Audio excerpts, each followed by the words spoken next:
Rohingyas कहाँ से आते हैं? बर्मा से आते हैं, म्यांमार से आते हैं. How did they reach Jammu and how have they settled down there? How have they become essentially permanent feature of the population? Seemanchal में एक घेटो है, कश्मीर में एक घेटो है. अगर ये घेटोस की संख्या मल्टीप्लाई होती रहती है तो फिर आपके संविधान का क्या होगा? Does the Indian Constitution operate in spirit in all these ghettos? जहाँ पे दारुल हर्ब और दारुल इस्लाम का जहाँ पे कॉन्सेप्ट हो, यानी कि the world of Muslims and the world of non Muslims, काफिरों का, वहां पर आप कैसे साथ रह सकते हैं? तो आपका तो पूरा अस्तित्व ही खतरे में. वीर सावरकर ने तब बोला था कि अगर हमने इस पार्टीशन को अपोज नहीं किया तो कुछ ही सालों में हमारे देश के अंदर 500 पाकिस्तान और दिखाई देंगे, और आज वो हमें दिखाई दे रहे हैं. उन्हें उनकी एक किताब है जो कहती है कि ये तुम इन्हें मारोगे तो भी हमारा अल्लाह खुश होगा, इनकी महिलाओं का रेप करोगे तो तुम्हारे लिए वो माले गनीमत है तो भी अल्लाह खुश होगा. हमने इन चीजों को ना पढ़ा ना उस पर रिएक्ट किया. Even the people who call themselves Hindu in name are not all Hindu. You know, there are Hindus in name only.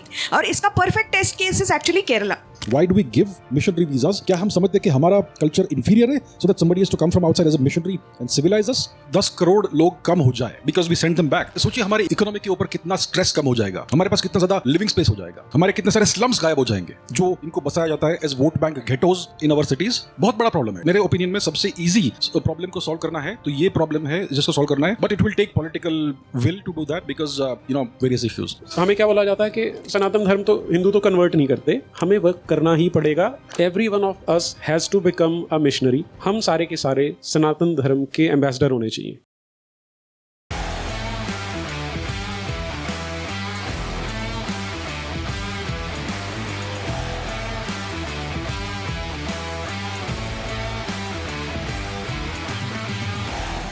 My honor to be here, and thank you very much. Let me have the pleasure of shaking you by the hand, as a Brit would say. Namaste. It is my pleasure to conduct this session on demography. Because the lighting here is so mysterious, I can't see the audience, so it feels very, very weird to be able to do so. But we've got some amazing panelists today. We've got Karthik Gaur, we've got Neeraj Atriji, we've got Abhijit Chavda, we've got Colonel Singh, and we are going to talk about a burning problem that is facing Bharat today. And I think that is the reason why all of you post lunch में बाकी के session छोड़ के आप इतनी बड़ी मात्रा में यहाँ आए हैं. इसका भी मतलब यही है कि आप इस विषय को ज़्यादा समझना चाहते हैं. ऑगस्ट कॉम्टे नाम के एक फ्रेंच सोशोलॉजिस्ट थे जिन्होंने सबसे पहले 18वीं सदी में दैट इमॉर्टल कोट उन्होंने बोली थी, डेमोग्राफी इज़ डेस्टिनी, जो आज हमें भारत में उभरते हुए दिख रही है. आज ही नहीं, काफ़ी सालों से, क्योंकि हम सिकुड़ते आ रहे हैं. कभी हमारा राष्ट्र जो था वो अफ़गानिस्तान से शुरू हुआ करता था, आज के अफ़गानिस्तान से. फिर हम थोड़े सिकुड़ते गए. फिर एक तरफ से पाकिस्तान जन्मा, दूसरी तरफ से बांग्लादेश जन्मा, और वो केवल और केवल डेमोग्राफी की देन है. और जहाँ तक मैं समझ पा रही हूँ कि डेमोग्राफी में चेंज के 3 आयाम हैं. एक तो increasing fertility rate of the minorities and decreasing fertility rate of the Hindus, 1. Secondly, we are losing people, and we are losing the demographic balance due to another factor, which is conversions, which are happening on a mass scale, both into Christianity as well as into Islam. If you go to Punjab or if you go to Kerala, you will see on ground what I mean by this. And the third is the demographic balance is shifting because of huge number of illegal immigrants who are coming in from Bangladesh. And that also, अगर आप अपने आजू बाजू में ही देखें, हर शहर में ऐसे घेटोज बने हैं जहाँ पे रोहिंग्या रहते हैं या जहाँ पे इलीगल बांग्लादेशी इमिग्रेंट्स रहते हैं, और उनको सब कुछ बहुत आसानी से मिल जाता है. चाहे हमें ना मिलता हो आधार कार्ड कभी, लेकिन उनको आधार कार्ड मिलता है, उनको राशन कार्ड मिलता है, उनको सारे डॉक्यूमेंट्स मिलते हैं, और वो बहुत जल्दी देश के वोटर बन जाते हैं. और इस तरह से बहुत सारे पार्टीज़ में, वेस्ट बंगाल में आप ये हर जगह पे देखते हैं. आप कलकत्ता से महज आधा घंटा आप प्रवास करें तो आपको ऐसा लगेगा कि आप वेस्ट बंगाल में हैं ही नहीं, आप बांग्लादेश में हैं, क्योंकि भाषा, कपड़े, सब कुछ आपको वहाँ का सुनाई देगा. सब it is like a demographic capture. तो मैं सबसे पहले अभिजीत जी से सुनना चाहूँगी कि which out of this do you think is the biggest threat? The imbalance in the fertility rate of the Hindus and Muslims, uncontrolled illegal immigration, और losing our population to conversions? Thank you ji. मेरे अनुसार देखिए तीनों factors बहुत ही important है, बहुत ही dangerous है भारत के लिए, लेकिन सबसे इजी अगर सॉल्व करना है हमें किसी चीज़ को, so I would say that is the illegal immigration outside from outside of India, mainly Bangladeshis, others are also Rohingyas. एक और फैक्टर है, अगर आप फार नॉर्थ ईस्ट में जाएंगे तो कुकीज, राइट, ये सब बाहर से चले आते हैं, that borders are kind of open और porous and they come into India, और उनको सेटल किया जाता है into different parts of India. I mean Rohingyas अगर जम्मू में है, how did they reach Jammu? Rohingyas कहाँ से आते हैं? बर्मा से आते हैं, म्यांमार से आते हैं, right? How did they reach Jammu and how have they settled down there? How have they become essentially permanent feature of the population? Clearly there are networks in this country which are facilitating all of this. उनको सारे के सारे document मिलते हैं, उनको कहाँ जाना है वो मिलता है, उनको शायद पैसा भी मिलता होगा. We have no idea, I have no idea what's happening, but this is happening.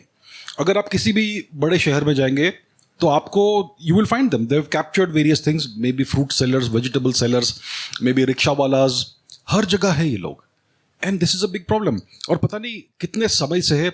Recently जब ऑपरेशन सिंदूर हुआ था तो मालूम पड़ा कि बहुत सारे पाकिस्तानीज, 50,000 लाख, कुछ लाख पाकिस्तानीज दशकों से भारत में रह रहे हैं, और जब जरूरत पड़ी उनको निकालने की तो फट से सबको आइडेंटिफाई कर दिया गया. So it's like the government knows exactly who this people are, लेकिन उनको टॉलरेट किया जा रहा है, और जितना लंबा टॉलरेट करेंगे उनको, उतना ज़्यादा वो इंटीग्रेट हो जाएंगे इस हमारे सोसाइटी के साथ. उनके बच्चे होंगे, बच्चे तो यहाँ पे पैदा हुए, they will see themselves as locals, right? और फिर वो शादी करेंगे लोकल लोगों से in which ever way, and they get integrated. मुझे याद है 2014 के आसपास लोकसभा में कहा गया था कि 5 करोड़ इलीगल बांग्लादेशीज भारत के अंदर बस चुके हैं. 5 करोड़, दैट इज 50 मिलियन. आज 2025 से आई वुड इमेजिन लगभग पोटेंशियली डबल हो गया होगा. 100 मिलियन बहुत सारे देशों के पॉपुलेशन से अधिक है 10 करोड़, और ये हमारे देश में है. They take our resources, they increase the population, बहुत सारे बिजनेसेस को कैप्चर करते हैं, and that is a huge burden on our economy, on our society, on everything else. सोचिए अगर 10 करोड़ लोग कम हो जाए because we send them back.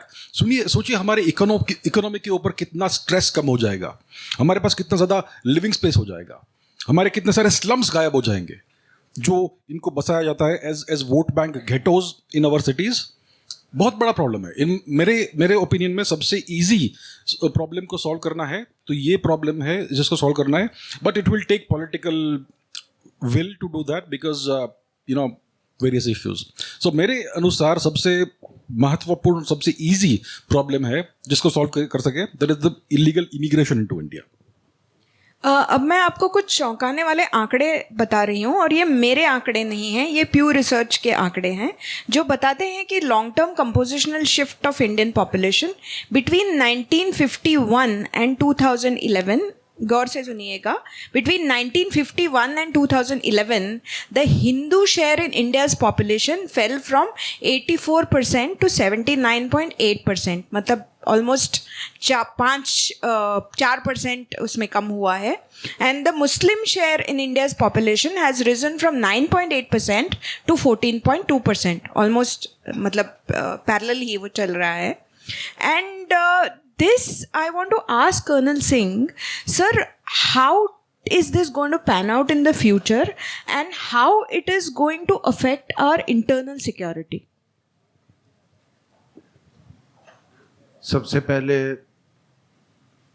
आप लोगों को एक अच्छी बात बता दूं.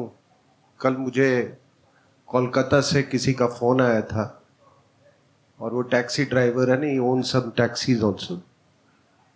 तो उसने मुझे कहा कि सर इतना बड़ा एग्जोडस मैंने कोलकाता से कभी नहीं देखा जो अभी देख रहा हूँ मैं. और उसने कहा कि सियालदह रेलवे स्टेशन में मैंने अभी आज तक इतनी भीड़ नहीं देखी. तो बांग्लादेशी भारी मात्रा में पलायन वापस जा रहे हैं. तो ये जो सर जो है इनकी नींद हराम कर दी है इनकी, तो ये एक अच्छी बात हुई है. दूसरी बात ये है कि देखिए आज का जो विषय जो है, हम दो हमारे 100, आखिर ये समस्या क्या है? समस्या ये है कि आप 100 हैं तो आप उन 2 को रख सकते हैं, समझ रहे हैं? जहां पे 100 हिंदू हैं वहां 2 मुसलमान बड़े आराम से रह सकता है, लेकिन जहां पे 100 मुसलमान हैं वहां 2 हिंदू नहीं रह सकता। ठीक है, आई एम यूफेमिस्टिकली स्पीकिंग। तो अपने आपने कश्मीर में देख लिया ये क्या है, और जो ये इनके इनक्लेव्स कहिए या इनके जो घेटोज जो हैं, केरला में घेटो है, सीमांचल में एक घेटो है, कश्मीर में एक घेटो है, कई जगह पे और इनके घेटोज हैं। अगर ये घेटोज की संख्या मल्टीप्लाई होती रहती है तो फिर आपके संविधान का क्या होगा? Does the Indian constitution operate in spirit in all this ghettos? तो आप बताइए कि कॉन्स्टिट्यूशन कैसे बनता है? नेशन से स्टेट बनता है और स्टेट से फिर कॉन्स्टिट्यूशन बनता है। तो आपका तो पूरा अस्तित्व ही खतरे में है। दूसरा इसका एक ये है पहलू कि आखिर क्यों हम 2 और ये 100 क्यों? इसका कारण ये है कि वो केवल मुसलमान, एक मुसलमान दूसरे मुसलमान को ही अपना समझता है या मुसलमानों को अपना समझता है, वो देश को अपना नहीं समझता है। जहां पे दारुल हर्ब और दारुल इस्लाम का जहां पे कॉन्सेप्ट हो, यानी कि the world of Muslims and the world of non Muslims, काफिरों का, वहां पर आप कैसे साथ रह सकते हैं? हाउ कैन दारुल हर्ब और दारुल इस्लाम को एग्जिस्ट? ये एग्जिस्ट कर ही नहीं सकता है यहां पे। तो उसमें क्या है कि ये यही सोचते हैं कि इनको आपके धन से शायद मोहब्बत होगी, लेकिन आपके धरोहर से मोहब्बत नहीं है इनको। और इसीलिए ये हमारे लिए एक बहुत बड़ी चुनौती है राष्ट्र निर्माण के लिए। आप मेजॉरिटी की भी बात मत करें कि वो मेजॉरिटी में आ जाएंगे। When they reach a critical mass of से 40%, 30% और 40%, और है उनके डॉक्यूमेंट्स में ये जो आपका PFI का जो उन्होंने एक लॉन्ग टर्म विजन अपना वो जारी किया था, एक रेड में पकड़ा गया था वो पटना में, दैट डॉक्यूमेंट। वो कहते हैं कि we don't need to be in majority, you just reach the critical mass, उसके बाद आप देख लीजिए हम सत्ता परिवर्तन कर देंगे। और क्रिटिकल मास कैसे? 30-40%। जैसे कि ये अभी जो ये राहुल गांधी घूम रहा है और वो टी-शर्ट पहन के वो सब प्रेजेंटेशन वगैरह दे रहा है, ही नोज कि उसके जो अपने जो हमारे अंदर में जो पाकिस्तान है उसका उसको पूरा सहयोग है। वो अंदर के पाकिस्तान को ही ढूंढते ढूंढते तो वो केरला तक चला गया है ना, वो गया, फिर उसकी बहन गई, तो he knows he can count upon them. और फिर हमारे अंदर में जो अपने क्या उनको बोले, नहीं जयचंद नहीं, ये जो ये वामपंथी और ये वो लोग हैं, तो ही इज वेरी कॉन्फिडेंट कि वो सत्ता परिवर्तन इसके तहत वो कर सकता है। तो ये सारी समस्याएं हैं। ये क्रिटिकल मास आप इसका तो इंतजार ही मत करें ना कि वो मेजॉरिटी में आएंगे। No, they just have to reach that critical mass. Madam ने बिल्कुल सही कहा, ये जो आपने फिगर्स दिए, जस्ट 1951 में 84% हिंदूज, मुस्लिम्स 9.8%, 20 years hence 71, 82%, 11%। देखिए 9.8% से 11% बढ़ा, फिर 91 में 81% से 12.2% बना, और ये 2011 में 79% and 14.2%। So these are the figures. अब है क्या कि इनको ना आपके धरोहर से मोहब्बत है, ना आपकी उपलब्धि से। और अगर ऑपरेशन सिंदूर से कोई सबसे ज़्यादा दुखी हुआ था तो ये वर्ग था। उसको कोई मतलब नहीं, आपने सैटेलाइट छोड़ दिया, आपने कोई भी उपलब्धि हासिल कर दी विज्ञान के क्षेत्र में, कोई क्षेत्र में आप 10 ट्रिलियन डॉलर का इकोनॉमी बन जाओ, कोई फर्क नहीं पड़ता है। तो ये हमको इस आइडियोलॉजी को किल करना पड़ेगा। अगर गजवाई हिंद है तो गजवाई इस्लाम कहां से होगा? भारत से ही होगा ना, और तो नहीं। तो हमको बड़ा सोचना है। Please kill the ideology in this land which is जिनके उनके स्क्रिप्चर्स में है गजवाई हिंद। तो आपकी सोच जो है वो बड़ी होनी चाहिए। इट इज जस्ट नॉट कि आप फिजिकल, ठीक है, आप डिपोर्ट कर दें, वो तो करना ही, वो तो those are administrative measures, security measures, but who will fight the ideology? है हमारे में समय नीरज अत्री साहब है, ये तो जितना खुल के बोल देते हैं, पता नहीं, मैं शायद न बोल पाऊं। Thank you. मैं अभी नीरज जी के ही पास आ रही थी। अब मैं आपको और भी चमकाने वाले फिगर्स दे रही हूँ, because we need to know this. India's latest fertility survey shows that Muslim TFR is 2.3 to 2.4 versus Hindu TFR, which is 1.9 to 2.1. The gap has halved since the 1990s. So Hindus are actually coming close to below replacement level, whereas already okay. But what is happening is, I want to ask you कि ये इसलिए भी हो रहा है, जब मैं मेरे इर्द गिर्द भी देखती हूँ कि हिंदू जैसे ही इकोनॉमिकली थोड़ा सा एक तबका ऊपर जाता है, from lower middle class to upper middle class, whatever, their population automatically reduces. Not only that, they stop relying on government services. वो गवर्नमेंट हॉस्पिटल जाना छोड़ देते हैं, वो गवर्नमेंट स्कूल्स में जाना छोड़ देते हैं, वो पब्लिक एरियाज़ में जाना छोड़ देते हैं। तो सारा जो फिर वो जो बचता है, अगर आप सिटीज़ में कहीं पे भी जाए, कोई भी पब्लिक प्लेस में जाएं, तो आपको दिखेगा कि कौन सा वर्ग वहाँ जा रहा है। तो इसका एक सोल्यूशन तो ये है, जो लोग बताते रहते हैं कि हिंदुओं को अपना TFR बढ़ाना चाहिए, but quite honestly I do not see that happening, very honestly. So how do we tackle this gap between TFR, and what can we really do? धन्यवाद शेफाली जी। क्वेश्चन उन्होंने सीधा ही पूछ लिया, व्हाट कैन वी डू। देखिए, जो problem है, colonel Singh ने और अभिजीत जी ने बहुत बढ़िया से बताया कि जो प्रॉब्लम है हम जो फेस कर रहे हैं उसकी कोर कहाँ पे है। सॉफ्टवेयर की प्रॉब्लम है। हार्डवेयर तो दिखने में एक जैसा ही है, जिसको हम DNA भी बोल देते हैं, लेकिन प्रॉब्लम है सॉफ्टवेयर की। और हमारी आंखों के सामने ये फ्रॉड हमारे साथ 1947 से हो रहा है। जो एक रीसेट पॉइंट हो सकता था, वहीं से फ्रॉड कैसे हो गया कि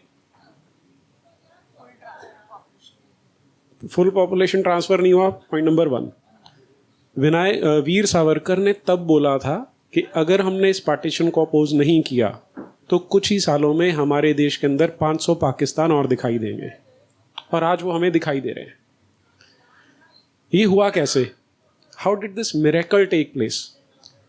हिंदुओं की जो हमारा जो समाज का संरचना है वो देखें तो इसमें कोई भी सेंट्रलाइज्ड पावर स्ट्रक्चर नहीं है कि जहाँ से आपको इन्फॉर्मेशन की डिसेमिनेशन होगी। हम लाइक लॉस्ट शीप हैं कि सारे इधर उधर भटक रहे हैं, किसी का कोई गुरु है, किसी का कोई और है, किसी का नहीं है। और हमें बताया गया कि अगर आपके बच्चे कम होंगे तो आप ज़्यादा प्रॉस्पेरस हो जाओगे, तो हम प्रॉस्पेरिटी के पीछे भागते रहे। उनके पास क्योंकि क्लोज निट स्ट्रक्चर है, वो मदरसे में जाते हैं। जो मदरसे 47 में 3 फिगर्स में होते थे, आज वो 6 फिगर्स में हमारे देश के अंदर। और उन मदरसों में ही उनका सॉफ्टवेयर चेंज किया जाता है, जहाँ पर उन्हें कुरान सिखाई जाती है, मोहम्मद के बारे में पढ़ाया जाता है, और उन्हें सिखाया जाता है कि तुमने किस तरह से इस देश को टेक ओवर करना है। पहली बार मुझे जो अभी कर्नल साहब ने बात की विजन 2047, बल्कि डॉक्यूमेंट 2047 जो है उनका, उन्होंने बहुत पहले प्लान किया था। मुझे पहली बार पता चला 2011 में।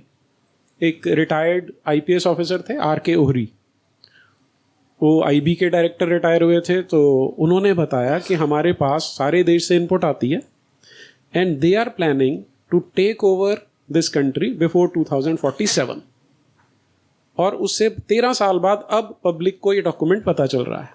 लेकिन कहीं ना कहीं उनकी इंटेंशन शुरू से वही थी, हमें पता चली। 2014 में एक इंटरवेंशन हुआ जिससे उनका वो टाइम टेबल थोड़ा सा शायद हमने डिले कर दिया है। अब हमारे पास एक विंडो है, विंडो ऑफ अपॉर्चुनिटी है कि क्या हम इसे टर्न बैक कर सकते हैं, और ये विंडो 10 साल से ज़्यादा की नहीं है। जैसे आज यूरोप में अगर आप देखेंगे तो बहुत सारी जगह they are almost a gone case, वहाँ पर take over is almost complete. उनका टारगेट अमेरिका है। अब जो अभी 2 दिन पहले वो ममदानी वहाँ पे मेयर बना है, विच वॉज अनइमेजिनेबल। जहाँ 2001 में जिस शहर में उन्होंने टावर गिराए थे, उस शहर के गधों ने वहाँ पर ममदानी को मेयर बना दिया। ये कैसे हो गया? क्योंकि उन्हें ट्रिक समझ में आ गया कि यहाँ सॉफ्टवेयर की टिंकरिंग करनी है और किसी को भी गधा बनाया जा सकता है। लेकिन अमेरिका भी उतनी एडवांस प्रॉब्लम में नहीं है जितने हम हैं। हम इन बिटवीन है। Europe gone case, America they are just starting, we are in the middle somewhere. तो हमारे पास अभी विंडो ऑफ अपॉर्चुनिटी है कि हम इसे वापस लें, लेकिन कैसे ले आए? तो उसमें कोई एक सॉल्यूशन नहीं है, बहुत सारे अलग अलग लेवल पे सॉल्यूशंस आएंगे। एक तो जो शेफाली जी ने बोला कि TFR हमारा ऑलरेडी रिप्लेसमेंट लेवल से नीचे आ गया है। 2.1 रिप्लेसमेंट लेवल होता है, हम ऑलरेडी उससे नीचे हैं, तो वो हमें बढ़ाना पड़ेगा। जो नए कपल्स मिलते हैं, जो यंगस्टर्स मिलते हैं, उन्हें हमें एनकरेज करना पड़ेगा that they should go in for more kids. Point number 1। Second, एक बीमारी है एड्स। फुल फॉर्म कितने लोग जानते हैं? Acquired immune deficiency syndrome. कि हमारी बॉडी के अंदर ही जो इम्यूनिटी से लड़ने के लिए WBC जो सिस्टम होता है वो कॉम्प्रोमाइज हो जाता है। तो कोई भी इन्फेक्शन अगर आती है, हेल्दी आदमी की बॉडी में तो इन्फेक्शन से लड़ लेते हैं, क्योंकि WBC को पता है कि ये जो बाहर से पैथोजन आया है ये हार्मफुल है, वो उसे लड़के उसे ख़त्म कर देता है। लेकिन once the person is infected with AIDS virus, उसे एड्स हो गया, तो वो इम्यूनिटी जो है वो काम करना बंद कर देती है। तो हमारा समाज आज ऑलमोस्ट एड्स से ग्रसित है कि हम अपने शत्रु को पहचान नहीं पा रहे हैं, और ये हमारे सॉफ्टवेयर के थ्रू ही उन्होंने किया। क्या सिखाते थे हमें कि अगर कहीं पे टेरर अटैक हुआ है तो कुछ भटके हुए नौजवान हैं। मज़हब नहीं सिखाता आपस में वैर करना, हिंदू मुस्लिम सिख ईसाई आपस में सब भाई भाई। सर्वधर्म समभाव का वड़ा पाव भी हमने खाया। अब ये कहने को छोटे छोटे फ्रेजेज हैं, ऐसे 8-10 फ्रेजेज हैं जो उन्होंने यूज़ किए, और ह्यूमन माइंड की वीकनेस को यूज़ किया कि हम इन्हीं क्लिशेज को पकड़ के, इन फ्रेजेस को पकड़ के उनके अकॉर्डिंग अपना जीवन जीने की कोशिश करते हैं कि यार ठीक है, सारे एक जैसे होते हैं। हमने कभी पढ़ा नहीं कि सच में वो क्या बता रहे हैं। उन्हें उनकी एक किताब है जो कहती है कि ये तुम इन्हें मारोगे तो भी हमारा अल्लाह खुश होगा, इनकी महिलाओं का रेप करोगे तो तुम्हारे लिए वो माले गनीमत हैं तो भी अल्लाह खुश होगा। हमने इन चीज़ों को ना पढ़ा ना उस पर रिएक्ट किया। पहली बार, ये पिछले 10 दिन पुरानी बात है, योगी जी ने जब बोला कि राजनीतिक इस्लाम से हमें लड़ना है, पहली बार है ये डिस्कोर्स चेंजिंग एक स्टेटमेंट है जो योगी जी ने दिया है। तो first time we have got a leader जो इसे हेड ऑन लेने की बात कर रहा है, या जो प्रॉब्लम को समझ रहे हैं और उसको पब्लिकली स्टेट कर रहे हैं। सबसे बड़ी बात ये है। नहीं तो अगर हम जो पिछले 70 साल से हो रहा है कि इस्लाम तो शांति का मज़हब है, हम तो सूफियों की परंपरा से हैं, मज़हब नहीं सिखाता, ये नॉनसेंस तो सब ने की है। तो जो सेकंड सॉल्यूशन है, हमें ऐसे नेता ढूंढने पड़ेंगे, स्पेशली जैसे योगी है। ही इज जस्ट लाइक वो आउट ऑफ सिलेबस आई हुई लाइट है हमारे लिए कि हमें ऐसे नेताओं को एनकरेज करना चाहिए, उन्हें बैक करना चाहिए कि वो हमें आगे लेके जाएंगे और हमें सुरक्षित रख सकते हैं। प्लस सोसाइटी के लेवल पे जितनी अवेयरनेस होगी, जितना उन्होंने हमें डंप डाउन कर दिया था कि कोई प्रॉब्लम नहीं है, हम जब उस प्रॉब्लम को समझेंगे, आइडेंटिफाई करेंगे, तब हम उसके साथ लड़ पाएंगे। तो अभी मैं यहीं पे रुकता हूँ, फिर आगे बात। मैं कार्तिक जी से पूछना चाहती हूँ, यू लिव इन UAE और वहाँ पे भी इस्लामिक रेडिकलाइजेशन की प्रॉब्लम है, लेकिन वहाँ की government, even though it is a Islamic nation that way, they are very very strict and vigilant. मैं भी रह चुकी हूँ वहाँ पे और मैंने देखा है कि कैसे वहाँ पे Friday sermon, actually there is a person from the government who takes note of what is being said, and every time something even slightly radicalized is said, then they have a problem with it, and then the state comes down heavily against them. So can we use, first of all, what are the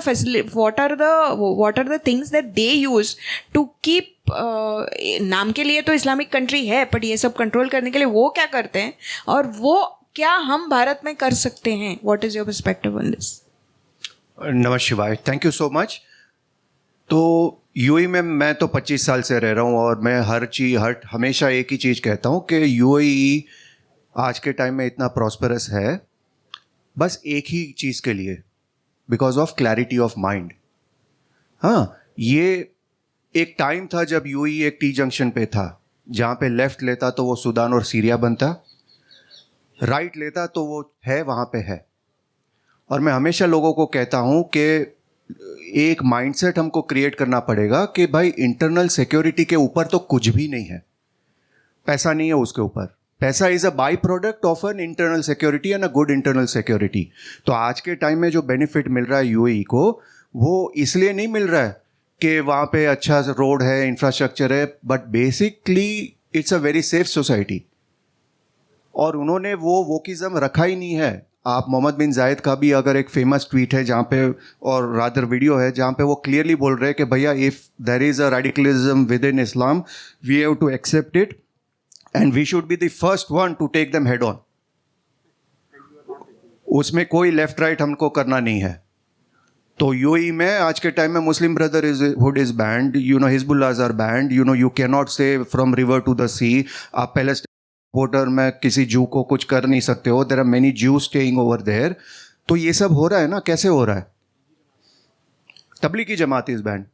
तो सारी चीज़ों की वजह से एक ही चीज़ होती है basically, clarity of thought, not being woke and addressing the elephant exactly as it is and dealing with the elephant in the language it understands. मैं आपको एक सिंगल एग्जांपल देता हूँ. आज के टाइम में गोल्डन वीज़ा तो बहुत सारे लोग सुन रहे हैं और काफ़ी लोग मुझे पूछते हैं, कार्तिक जी कोई भी आ सकता है? मैंने बोला ट्राई करके देखो. आप अगर फर्स्ट टाइम प्रॉपर्टी ले रहे हो यूएई में, तो कोई भी बिल्डर हो भैया, वो आपसे चेक तो ले लेगा, लेकिन आपको बोलेगा the confirmation will come in some time. आपकी पूरी कुंडली देखी जाएगी.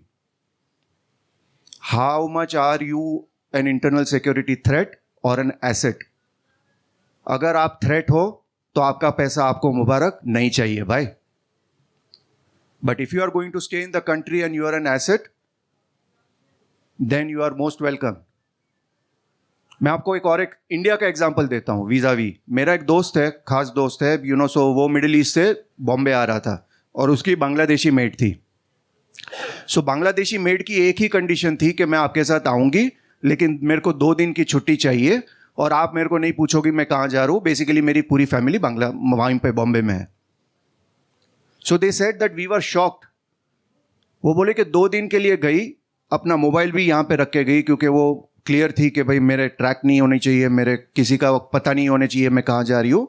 She went there, stayed with them for 2 days. 2 दिन के बाद आ गई. Another example, because I teach Jyotish also, मैं ऑपरेशन सिंदूर के टाइम दिल्ली में ही था, and I was teaching Jyotish and I've got lot of Ukrainian और Russian students. तो मैं उनकी कंसल्टेशन कर रहा था और दोनों मेरे को पूछ रहे, सर अब मेरे को होटल खोलनी है, मैं यहाँ पे खोलूँ, ये करूँ वो करूँ. तो मैंने कैजुअली पूछा, अरे यार तू तो यार नॉन इंडियन है, कैसे करेगी? बोला नहीं sir, I see I have got an Aadhaar card, I have got this, I have got that, everything. मैंने बोला यार तेरा तो नाम भी इतना ऑड है, तू कैसे घुस गई? वो बोला नहीं, हमारा जो एजेंट था उसने बोला कि यार 10-20 बांग्लादेश के बीच में तुम्हारा नाम घुसा देंगे, वो हो जाएगा सब कुछ. सो आई वॉज एक्सट्रीमली शॉक्ड. मैं बोला यार ये कब तक हम कितने ट्रिलियन डॉलर की इकोनॉमी है उसके बारे में बात करते रहेंगे, लेकिन इसका कोई फ़ायदा ही नहीं है. देखो एक सिंपल सी चीज़ है, आज के टाइम में मैं बहुत देखता हूँ, कार्तिक जी कैसे कर सकते हैं हम? तो मैं हमेशा कहता हूँ देखो आपको रीज़न देना है ना, तो 1000 रीज़न है ना करने के. लेकिन एक ही रीज़न है करने के लिए कि भाई माँ भारती के लिए ये इंपॉर्टेंट है। तो आप अगर एक घर ले रहे हो, प्लॉट ले रहे हो, और प्लॉट के बाहर अगर इलीगल बस्ती है, तो आपके पास दो ऑप्शन है। या तो कंस्ट्रक्शन शुरू करने के पहले वो बस्ती को खाली करो, क्योंकि एक बार अगर आपने घर बना लिया फिर आप 10 बार सोचोगे कि अरे यार उसका क्या जाएगा, लेकिन वो पत्थर मारेगा तो मेरा घर का नुकसान होगा। तो भारत कहीं ना कहीं वो एक कैच-22 सिचुएशन में फंसा हुआ है कि आज के टाइम में हम लोग एक $5 ट्रिलियन की इकोनॉमी है, कल को कुछ हुआ तो यार इन लोग यार अपनी इकोनॉमी पे बहुत इफेक्ट होगा। And somewhere down the line I feel कि हमें एज ए नेशन उस को जैसे हनुमान जी ने जंप किया था उसी तरह से हमको करना पड़ेगा, क्योंकि दिस इज़ नॉट पॉसिबल। जब तक हम ये डर में रहेंगे कि यार इसकी वजह से हमारी इकोनॉमी को नुकसान होगा, एक बार हो जाए भाई, लेकिन आपको इंटरनल सिक्योरिटी को हमेशा फाइनेंस के ऊपर रखना पड़ेगा, वरना we are, as I say, the writing is on the wall, we are delaying a civil war, we are doing precious little to stop it. When we talk about India's demographic balance, the situation is very unique. क्योंकि हमारा सिर्फ एक शत्रु नहीं है, हमारा जो balance है वो केवल सेकेंड लार्जेस्ट मेजॉरिटी की वजह से नहीं बिगड़ रहा है. What is happening is we are losing a lot of people to Christian conversions also across the board. Punjab में हो रहा है, केरल में हो रहा है, झारखंड में हो रहा है, उड़ीसा में हो रहा है, हर जगह पे हो रहा है. The third is, even the people who call themselves Hindu in name are not all Hindu. You know, there are Hindus in name only. और इसका perfect test case is actually Kerala. क्योंकि केरल में आपको पता है साफ साफ कि ये percentage of people are Muslim, ये percentage of people are Christian, and the people who write their religion as Hindu, at least 20-30% of them are communists or atheists. And they cannot be counted. In fact, they are as much of a hindrance to the demographic balance as any other population. So my question to Abhijit is, we are fighting on multiple fronts, बस एक नहीं है. तो how do we understand the scale of this problem and what can we do to do all this? इस्लाम का तो इन्होंने बता दिया, but what about the losing our people to conversions? What about the internal threat amongst Hindus who do not consider themselves as Hindus? जी, ये convergence का जो problem है वो बहुत बड़ा प्रॉब्लम है. इसका स्केल हम कैसे समझें? अगर आप पुराने सेंससेस देखेंगे, सेंसस के रिकॉर्ड्स ब्रिटिश ज़माने के, तो आप देखेंगे कि अगर आप नॉर्थ ईस्ट इंडिया को देखते हैं तो वहाँ पे जो पॉपुलेशंस थे वहाँ पे मोस्टली ट्राइबल्स थे, एनिमिस्ट्स थे, मणिपुर में हिंदूज थे और क्रिश्चियनिटी ऑलमोस्ट नेग्लिजिबल थी वहाँ पर. फिर धीरे धीरे डेकेड अपॉन डेकेड क्रिश्चियनिटी का पॉपुलेशन बहुत ज़्यादा बढ़ने लगता है. भारत के इंडिपेंडेंस के बाद श्री नेहरू जी ने पॉलिसी लगाई थी कि भारत के नॉर्थ ईस्ट में कोई भी हिंदू साधु नहीं जाएगा, और उसने बैप्टिस्ट मिशनरीज को एसेंशली पूरा नॉर्थ ईस्ट सौंप दिया कि आप नॉर्थ ईस्ट को सिविलाइज कीजिए. नेहरू जी समझते थे कि जो लोग ट्राइबल रिलीजन्स में बिलीव करते हैं they are barbarians, they are uncivilised, और उनको सिविलाइज करने की ज़रूरत है. फॉर एग्जांपल नागालैंड के जो लोग हैं वो अलेजेडली कैनिबल्स थे, तो उनको सिविलाइज करने की ज़रूरत है. तो बाय द 1980s नागालैंड देख लीजिए, ऑलमोस्ट एंटायरली क्रिश्चियन हो गया. मणिपुर में आज अगर आप देखेंगे तो incredible rise of Christianity, Christian convergence के कारण. मिजोरम की तो बात ही और है. सो एसेंशियल अगर आप अरुणाचल प्रदेश देखेंगे तो वहाँ पर भी आप बहुत सिग्निफिकेंट क्रिश्चियन पॉपुलेशन हो गया है, and this is completely unnatural. देखिए, अगर किसी को वॉलंटरली किसी भी रिलीजन में जाना है तो that is their personal matter, we have no business telling them what to do. लेकिन अगर आप इंडस्ट्रियल स्केल पर डेमोग्राफिक री इंजीनियरिंग कर रहे हो, that is a national security threat, that is a threat to our civilisation itself. और ये बहुत अलग अलग जगहों पे हो रहा है. अगर आप किसी भी भारतीय क्षेत्र में देखेंगे जो सो कॉल्ड ट्राइबल बेल्ट से, सो कॉल्ड आदिवासी बेल्ट से, वहाँ पर आप देखेंगे कि बहुत सिग्निफिकेंट कन्वर्जन एक्टिविटीज़ हो रही है. ये लोग के पास जो फॉरेन से फंड्स आते हैं, इनक्रेडिबल अमाउंट्स ऑफ फंड्स आते हैं, और बहुत सारे टूरिस्ट आते हैं, western tourist who are posing as tourist, जो टूरिस्ट वीज़ा पे आते हैं और वो कन्वर्जन एक्टिविटीज़ करते हैं, कंप्लीटली इलीगल. और and I don't know why nothing is been done about this, nothing is being done about this. एक क्या मिशनरी वीज़ा भी होता है कि you can officially come to India as a missionary and convert our people to your foreign religion. ये पता नहीं क्या कब तक चलेगा. It is like we have no self respect. Why do we give missionary visas, क्या हम समझते हैं कि हमारा कल्चर इन्फीरियर है so that somebody has to come from outside as a missionary and civilise us? ये कब तक चलेगा? I don't understand it. So ये बहुत बड़ा थ्रेट है भारतवर्ष के लिए. कन्वर्जन एक्टिविटीज़, दोनों जो फॉरेन रिलीजन से, दोनों में कन्वर्जन होता है. और अब तो ऐसा हो गया है कि from the point of the Christian conversions का एक्टिविटी जो है, they don't at this point even really need foreign funds to come in, क्योंकि यहाँ पे ऑलरेडी इतना पॉपुलेशन हो गया है क्रिश्चियंस का कि उनका क्या होता है, टाइथ नाम की चीज़ होती है, right? They take the local church takes 10% tax from each Christian household every month. तो because of this it's become a self sustaining industry, और ये बढ़ रहा है and this is not on the national security radar at all. So it's a huge problem. और अगर हम TFR की बात करें कि हिंदुओं का TFR कम है, इसके कारण क्या है? जी, कारण सिस्टम है. देखिए, अगर आपको मिडिल क्लास बनना है तो आपको पति और पत्नी दोनों को जॉब करना पड़ेगा, विच मीन्स कि यू आर कंप्लीटली बिजी. अगर एक का जॉब चला गया फॉर एग्जांपल फॉर 6 months, तो आधा इनकम चला जाएगा. और बहुत सारे जो लोग हैं जो मिडिल क्लास में आना चाहते हैं वो बड़े सिटीज़ में आते हैं, living their families behind, living their parents behind. तो अगर बच्चा हुआ तो उसकी देखभाल कौन करेगा? और अगर आपने बच्चा पैदा किया तो एजुकेशन सिस्टम जो है, अगर आपको ढंग का एजुकेशन देना है, you to put the child in a private school, क्योंकि गवर्नमेंट स्कूल्स आर टेरेबल. अगर आप प्राइवेट स्कूल में डालोगे तो कितनी फीस होती है? So it is financially, economically not feasible for people who have just entered the middle class to have more children. एक होता है maximum. ये सारे problems है भारत में. The entire system is commercialized. Education is completely commercialized. पूरी industry बना दी है. It is non-negotiable for a country to have a great education system so that the people are confident, they are skillful and they can change the world. Right, लेकिन वो नहीं है. वो private education जाना पड़ता है, but that is very expensive. Health care देख लीजिए, बच्चे का हेल्थ केयर देखना है, even that is super expensive. हम बोलेंगे नए जो पति पत्नी है उनको कि हैव मोर चिल्ड्रन, कैसे करेंगे? पूरे सिस्टम को हमने ऐसा कर दिया, it is rigged against the people. तो ये प्रॉब्लम है. These are the issues we are facing. Yeah, I understand that actually.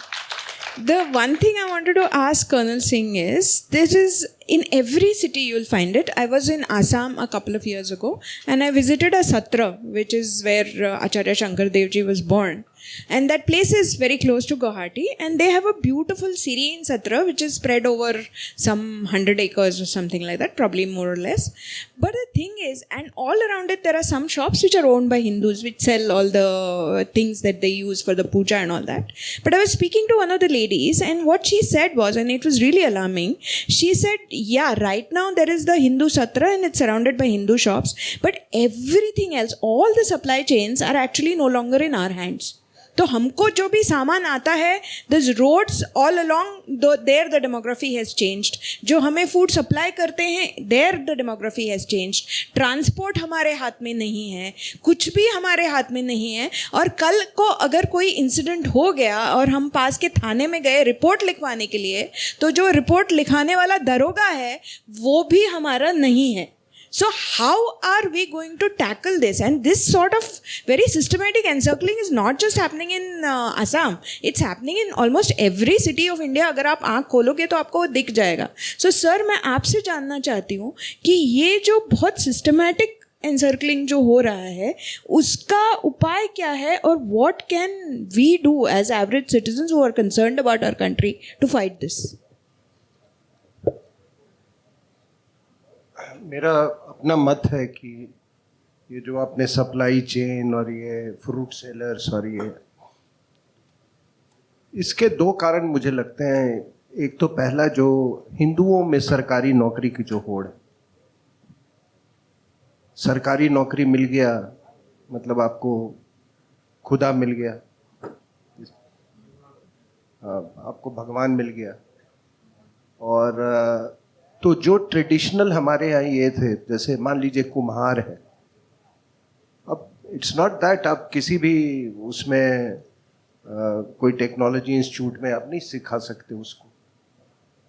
चाहे हमारे यहाँ कारपेंटर है, it is handed over from one generation to another, and फिर उनकी जो क्षमताएं जो होती हैं और हुनर जो है और बढ़ता जाता है. हमने लेफ्टिस्ट के जो ये कास्ट सिस्टम को उन्होंने एक ऐसा उसका रूप प्रेजेंट किया लोगों के सामने कि हम बिल्कुल बैकफुट पर चले गए। जो हमारे यहाँ बाल काटने वाले होते थे, नाई जो होते थे, दे लेफ्ट द प्रोफेशन। जो लोग बगीचों को देखते थे वो उन्होंने छोड़ दिया। आप इमेजिन करो कितना स्पेशलाइजेशन था हमारे यहाँ। पासी जो ऊपर से वो नारियल जो लोग तोड़ते हैं, ये वी हैड पूरी उस समय जो हाईवेज थी वो रिवर्स थी, वही ओशंस भी थे हमारे लिए। उसके लिए एक अलग स्पेशलाइजेशन था, ठीक है। ये निषाद लोग जो होते हैं, we left those specialisations, we became very apologetic about the caste system. और मुझे नहीं लगता है कि किसी भी समाज में ये जो हमारा मॉडल था, मैं अपने गांव की आपको बात, it was self contained Republic. आपने उसको, मैं नेशनल डिफेंस एकेडमी में था, उसके पहले मैं RIMC देहरादून में था, तो क्या था, वही तो था। गांव में जो NDA में जो टीचर्स हैं, जो कैडेट्स हैं, उनका एक अलग ही है। धोबी घाट है वो अलग है, ठीक है। You are not permitted to go to dhobi ghat. जो आपके ऑर्डलीज होते थे वो कहीं और, वो उत्तम नगर ही था, वहां पे वो रहते थे। तो मैं ये पूरी जो बनावट थी, वो बनावट को हमने छिन्न भिन्न कर दिया। और ये जो प्रोफेशंस है, ये सारे के सारे मुसलमानों ने अपना लिया। अब उनका क्या है कि हम दो हमारे 100, अब वो 100 जाएंगे कहाँ? वो 100 मदरसों में पढ़ने वाले, वो 100 यही काम करेंगे। आपने क्रिश्चियंस की बात की, देखिए ये मामूली खतरा नहीं है। ये जितने चर्चेज हैं इंडिया में, they are their sovereignty lies with Vatican. वहां जो प्रीस्ट जो बैप्टिस्ट चर्च का जो आपने जिक्र किया, नॉर्थ ईस्ट में जो बैप्टिस्ट चर्च गई, वहां पे वन मैन, एनिरम जटसन उसका नाम था, वो ले गया, नी converted the entire outer Burma and North East, ठीक है। और धीरे धीरे मतलब कन्वर्जन चलता रहा। फिर वो नेहरू का अपना जो उनका आदमी था, तो उसमें हुआ क्या सर कि ये मणिपुर में आपने जो देखा और मिजोरम में जो आप देख रहे हैं, ये पूरे जो है ये बैप्टिस्ट चर्च का जो हेडक्वार्टर्स है US में। और उसने जो भी जो मिजोरम का जो चीफ मिनिस्टर लालू धोमा, उसने एक स्टेटमेंट दिया कि I am a Christian first, the country comes next. तो these are all sovereign enclaves being controlled by Vatican। मैं जानता हूं कि एक अरुणाचल के मुख्यमंत्री को बदला गया बिकॉज विदेशी महिला got a call from Vatican। उसका नाम था जेरीबॉम गैम्बलिन। So he was not they found him not very conducive to missionary work। तो उसको वो जो तिरप सेक्टर है ना अरुणाचल का, जहाँ पे नागा 7 सीट्स MLAs का है, वो 7 उनको गवर्नमेंट का केस करवा के पूरा उसको टॉपल कर दिया उसके सरकार को। Shankaracharya arrested on the Diwali day, again विदेशी महिला, कॉल फ्रॉम वेटिकन। तो ये खतरा क्या है ना कि अब आप कहेंगे कि दोनों में कौन ज्यादा खतरा है।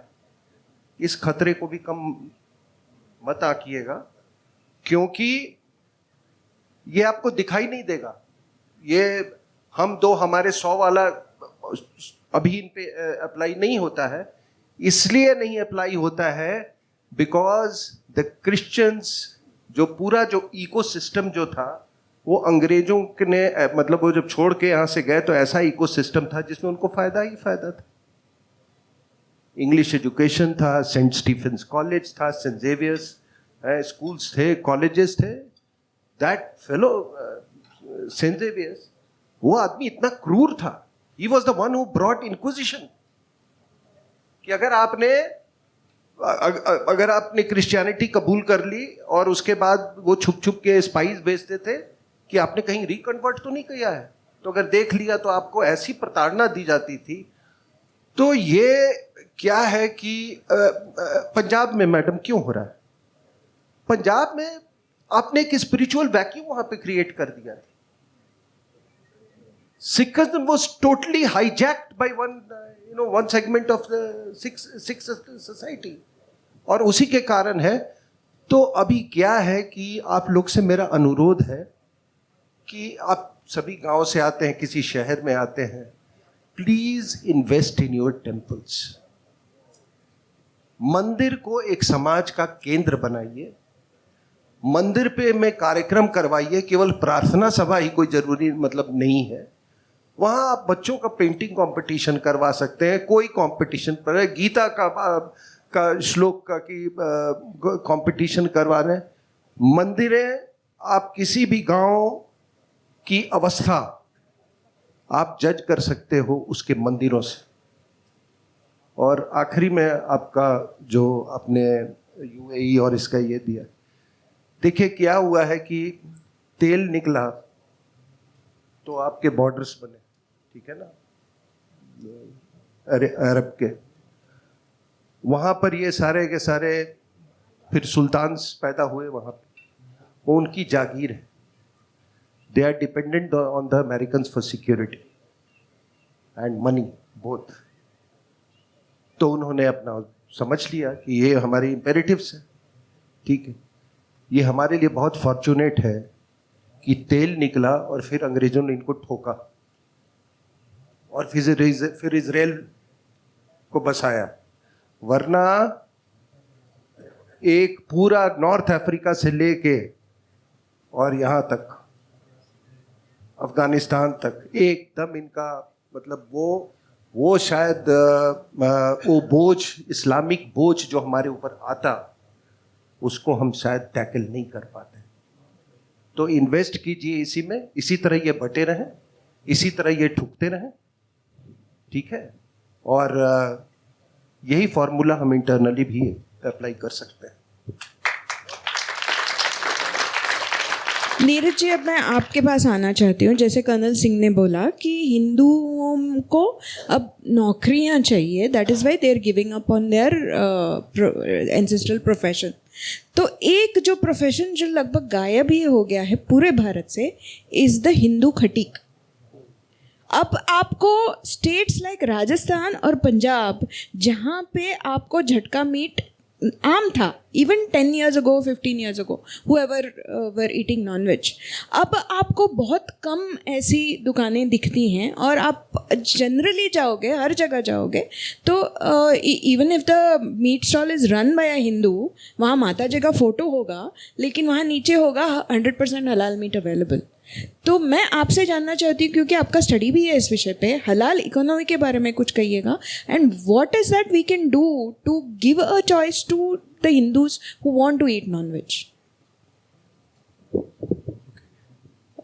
हलाल एक छोटा सा कंपोनेंट है, क्योंकि जब हम सिर्फ मीट की बात करते हैं, अदरवाइज तो हलाल उन्होंने हर फील्ड में डाल दिया है। तो ये हमारी अपनी इंडिविजुअल इनिशिएटिव होना चाहिए कि हम जहाँ तक हो सके हलाल को अवॉइड करें, क्योंकि हलाल में दिया हुआ हर एक पैसा उन संस्थाओं के पास जाता है जो टेररिस्ट्स क्रिएट भी करती हैं और उनके लिए केसेस भी लड़ती हैं। तो ये हम सबको करने की आवश्यकता है, पॉइंट नंबर 1। सेकेंडली, जो मैंने पहले बात की कि हमें करना क्या चाहिए, तो उसका जो सबसे इम्पॉर्टेंट एलिमेंट है कि हम जो ये सारी डिस्कशन कर रहे हैं वो क्यों कर रहे हैं, क्योंकि we are faced with 2 organised religions जिनका मैंडेट है, दोनों के पास एक एक किताब है। वो बोलता है कि हमने सारों को क्रिश्चियन बनाना है, दूसरा बोलता है हमने सबको मुसलमान बनाना है, तब तक जिहाद चलता रहेगा। तो उन्हें मिशनरीज बोला जाता है कि मिशनरी रिलीजन्स हैं। हमें मिशनरी बनना पड़ेगा। हमें क्या बोला जाता है कि सनातन धर्म तो हिंदू तो कन्वर्ट नहीं करते, हमें वर्क करना ही पड़ेगा। एवरी वन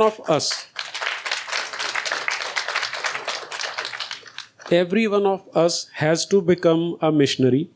हम सारे के सारे सनातन धर्म के एम्बेसडर होने चाहिए। उसका रीज़न क्या है? एक तो होता है कि हम शॉविनिज्म में होते हैं कि भाई मैं ऐसा हूँ इसलिए सबको ऐसा होना पड़ेगा। हम एक ऐसी सोसाइटी है जिसने हमेशा अच्छे विचारों को कहीं से भी आए हम उसे एक्सेप्ट करते हैं। तो अगर इस्लाम या क्रिश्चियनिटी बहुत अच्छे हैं तो हम उसमें कन्वर्ट होने को भी तैयार हैं। मेरा ट्विटर पे एक पिंड ट्वीट है पिछले 3 साल से, 1 करोड़ रुपए का इनाम है, कोई भी प्रूव कर दे कि Islam is a religion of peace तो उसे 1 करोड़ रुपए का इनाम मैं देने को तैयार हूँ। आज तक केवल 2 चैलेंजर आए, एक मौलवी था, वो हार गया। तो why I am saying this is, मैं एक आम इंडिविजुअल हूँ। आज से 15 साल पहले मैं फिजिक्स पढ़ाता था, मेरा धर्म से रिलीजन से कोई लेना देना नहीं था। लेकिन इनकी जो 5-7 किताबें हैं वो अगर आप पढ़ लेते हैं आपको पूरा समझ में आ जाता है कि कितने अनसाइंटिफिक, कितने मिसोजिनिस्टिक, कितने इलॉजिकल ये थॉट प्रोसेस हैं। थॉट प्रोसेस भी नहीं बोलना चाहिए, ये बिलीफ सिस्टम है। तो पॉइंट नंबर 1, हम सबको इनकी अवेयरनेस होनी चाहिए, पता होना चाहिए कि किस बुनियाद पे खड़े हैं, किस बेस पे खड़े होते हैं वो। किसी बुक के साथ अगर आप किसी नाम का होली लगा देते हो तो इसका मतलब ये नहीं कि वो होली हो ही जाती है, उसके अंदर गंदगी लिखी हो तो भी वो होली हो जाती है।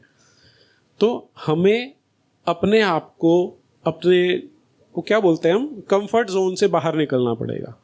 हम सोचते हैं हमने मोदी को वोट दे दिया या योगी को वोट दे दिया, वो करेंगे, उनका जो मैंडेट है करेंगे या नहीं करेंगे हमें नहीं पता, लेकिन उनके अलावा भी हमें कुछ करना है। हम सबका धर्म बनता है, हम सबका कर्तव्य बनता है। हमारे ऊपर हमारे उन सारे पूर्वजों का ऋण है जो इन राक्षसों से पिछले 1100-1200 वर्षों से लड़ते रहे। इसीलिए आज हमारे साथ जो शेफाली जी बैठी हैं ये बुरके में नहीं बैठी। मैं बैठा हूँ तो मैं बकरा दाढ़ी रख के अल्लाह अल्लाह नहीं कर रहा हूँ। हाँ, मतलब आप सोच के देखिए उन्होंने कितनी एडवर्स सिचुएशंस को झेला, उन सबको सहा, लेकिन उन्होंने धर्म नहीं छोड़ा। हम उनकी संतान हैं, हमारे पास उनकी धरोहर है, हमारे ऊपर उन पूर्वजों का, अपने ऋषियों का ऋण है जिन्होंने हमें ये खुले आसमान के तले सांस लेने योग्य छोड़ा। वो भी कन्वर्ट हो सकते थे। और शेफाली जी गोवा से आती हैं जहाँ गोवा इंक्विजिशन का सेंटर होता था। क्या क्रूएलिटी उन्होंने की है, अनइमेजिनेबल है। अगर मैं एक कोट बताऊँ, मुझे ऑथर का नाम नहीं ध्यान आ रहा, उन्होंने क्या बताया था, एक पैराग्राफ है सिर्फ। माँ बाप को बांध देते थे, बच्चा होता था सामने लिटा के, उसके अंग धीरे धीरे काटने शुरू करते थे, उंगलियां, कोहनी, कंधे, टांगे, जब तक कि सिर्फ टॉर्सो और सिर नहीं बच जाता था। माँ बाप के लिए इससे पेनफुल दृश्य हो सकता है कोई? और अब माँ बाप कर क्या सकते थे, बंधे हुए आंखें बंद कर सकते हैं, लेकिन उनकी जो आईलिड्स होती हैं, जो पुतलियां होती हैं, वो पहले स्लाइस करके हटा दी जाती थी कि वो आंख भी बंद नहीं कर पाएंगे। पति को बांध के उसके सामने पत्नी के वक्षस्थल काटे जाते थे, तलवारें उनके गुप्तांग में डाली जाती थी, उसे देखने के लिए विवश होना पड़ता था। पत्नी को बांध के पतियों को काटा जाता था। ये सब हमारे पूर्वजों ने सहा है, हम उसमें से बाहर निकले हैं। जो मुसलमानों ने किया है, आप कई गुरुद्वारे आप देखेंगे तो पता लग जाएगा कि उन्होंने भी क्या क्या किया था। तो हम उनसे बहुत बेहतर स्थिति में हैं, लेकिन हम सबका एक कर्तव्य बनता है, हमारी सबकी ड्यूटी है ये कि हम ये जो ऑर्गेनाइज्ड गैंगस्टरिज्म है, जो रिलीजन के नाम के पीछे छुपे हुए हैं, उन्हें एक्सपोज करें। स्टार्ट अपने घर से कीजिए ताकि आपके बच्चे इनके शिकार ना बने, और आप इतने स्ट्रांग, इतने सुदृढ़ हो कि कोई आपको इंडोक्ट्रिनेट ना कर पाए, आपके परिवार को ना कर पाए। On the contrary, you should be confident enough कि तुम देखो, तुम इस गंदगी में पड़े हो। कोई सर्कमस्टांसेस थे कि तुम्हारे माँ बाप ने, तुम्हारे पूर्वजों ने तलवार के सामने सलवार पहन ली थी, जिजिया के आगे झुक गए थे। अब तुम वापस आओ, हम खुले हाथों से, खुली बाजों से तुम्हारा स्वागत करेंगे, घर वापसी करो। और नहीं करोगे तो हम अपने धर्म के लिए, अगर हमारे पूर्वज इतना सह सकते थे तो हम बहुत आगे तक जा सकते हैं और जाके दिखाएंगे। ये हम सबका एक बेयर मिनिमम कमिटमेंट होना चाहिए अपने आप से कि हम मिशनरी बनेंगे और हम इन लोगों की घर वापसी कराएंगे, इनको वापस इनका शुद्धिकरण करेंगे। कुछ भी सोच लीजिए, अपने जीवन का टारगेट बना लीजिए कि अगले 5 साल में आपको 2 लोगों का शुद्धिकरण करना है। मैं ज़्यादा नहीं कह रहा हूँ, सिर्फ 2 का। एक क्रिश्चियन को वापस ला सकते हैं, एक मुसलमान को ला सकते हैं। जो लड़के हैं वो मुस्लिम लड़कियों से, क्रिश्चियन लड़कियों से शादी करके उनका शुद्धिकरण कर सकते हैं। और विश्वास मानिए, आप उन्हें जिस गंदगी से बाहर लाएंगे बहुत पुण्य का काम होगा। इसे ऐसे सोच के हम सबको करना पड़ेगा। जी, जो नीरज जी ने अभी बताया गोवा इंक्विजिशन के बारे में, मेरा अभ्यास है उस विषय में, तो ये मत समझिएगा कि ये 16वीं शताब्दी में हुआ था सिर्फ, अब नहीं हो सकता।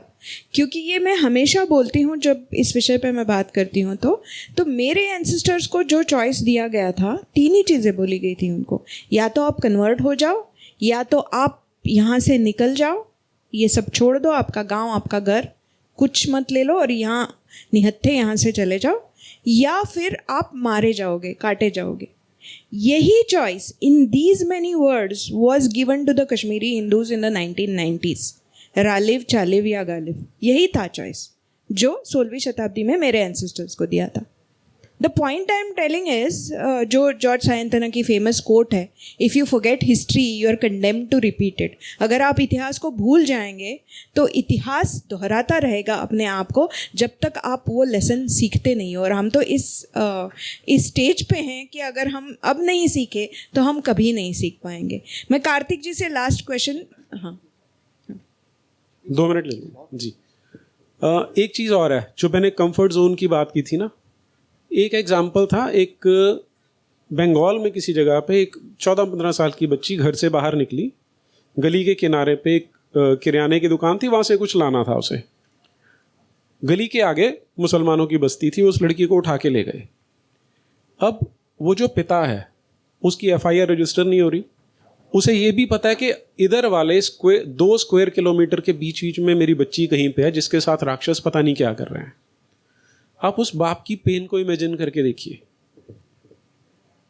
ये मैं आपसे इसलिए कह रहा हूं कि वो आग हमारे घर तक आए उससे पहले अपने कंफर्ट जोन से बाहर निकलिए, एक्टिव होइए और ये कीजिए। क्योंकि कई बार क्या होता है, ये लाइफ ऑल्टरिंग सिचुएशन होती हैं जिनकी हम वेट करते हैं कि यार वो आएगी तब हम करेंगे। तो मेरा आप सबसे हाथ जोड़ के निवेदन है, अपनी लाइफ चेंज होने की, ऐसी ऑल्टरिंग सिचुएशन आने की वेट मत कीजिए, अभी से जुटिए, नहीं तो बहुत देर हो जाएगी। अंत में बस 5 मिनट बाकी हैं। मैं कार्तिक जी से पूछना चाहूँगी कि ये जो सब हमने सुना, प्रॉब्लम की व्याप्ति हमने समझ ली, लेकिन what is the way forward, मतलब पाथ क्या है आगे? नहीं, way forward is speaking to people around. आपको मैं एक क्विक एग्जांपल देता हूँ। 1 साल पहले मेरा एक कंसल्टेशन था एक कपल के साथ, और जस्ट शादी की थी उन्होंने, तो मुझे लगा कि शायद पूछेंगे कि कब बच्चा करना चाहिए, कितने करने चाहिए, so on and so forth. तो मैंने उनको पूछा कि so when are you planning to have kids? तो उनका जवाब था, no sir, we are planning to become a DINK couple. तो मैंने बोला ये क्या होता है? तो बोला नहीं sir, double income, no kids, so that is the form of DINK. तो it took me almost half an hour 45 minutes to make them understand the concept of 8th house, क्यों बच्चा पैदा करना इंपॉर्टेंट होता है। वो इन अ वे एक ऋषि ऋण होता है, आपका गोत्र बढ़ाना क्यों इंपॉर्टेंट है। इट इज़ बेसिकली अ ऋण। अगर आपके फोरफादर्स ने आपके फादर को ना पैदा किया होता तो आप भी ना होते। And since you are here, it is an opportunity for you to complete the karmas and get moksha. So it took me typically 35 to 40 minutes to convince them to have a kid, and today they do have a kid. लेकिन यही चीज़ है, and this is the mindset where हमारे सारे लोगों को एक धर्माचार्यस and everybody has to talk about it कि भैया minimum 2 kids is a requirement, minimum 3, okay चलो +1.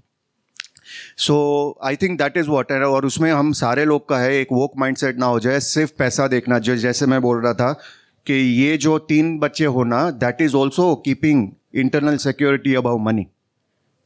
क्योंकि अभी भी हम सोचते हैं कि यार पैसा होगा, अरे बच्चे होंगे तो खर्चा करना पड़ेगा, यार एक ही होगा तो ठीक है, यार उसको हम न्यूयॉर्क भी भेज सकते हैं, 3 हो गए तो कैसे मैनेज होगा। सब मैनेज हो जाएगा। And this is what we need to inculcate in anybody, and if not, then we are looking at the writing on the wall.